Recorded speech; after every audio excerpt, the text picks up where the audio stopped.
541 van Sven Prinsen.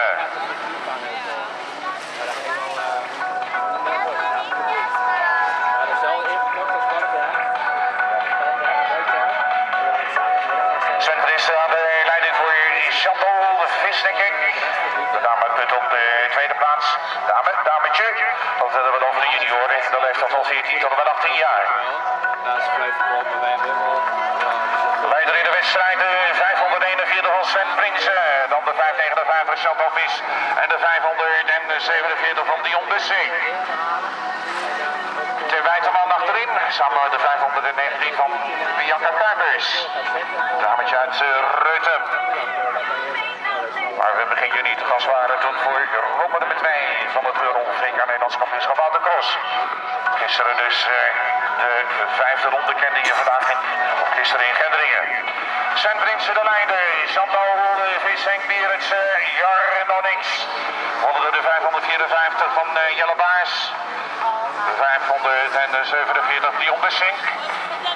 Ja, een beetje thuisrijden voor Dion van der Dulft. Daar weer achter Wesley Jansink, Sam Overbeek en Erik Schuil.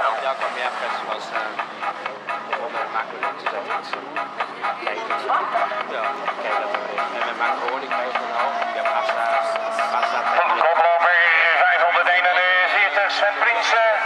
Thuisrijder uit Gendringen, dan het putten Chantal Vis met de 559. Henk Bierentsen, Jarnonix. Wederom de strekgaten dicht bij elkaar. Henk Bierentsen, de jongen uit Tubbergen. Met de 553 van Jarnonix uit Westeraar. Passage op de finishlijn voor de 560. Nigel van Dille. 555 Tim Bijterman met de 519 Bianca Kuipers. We zijn weer terug bij de kop van de wedstrijd. De laatste ronde voor de 541. Als rijder door Sven Prinsen. Tweede plek nu de 553.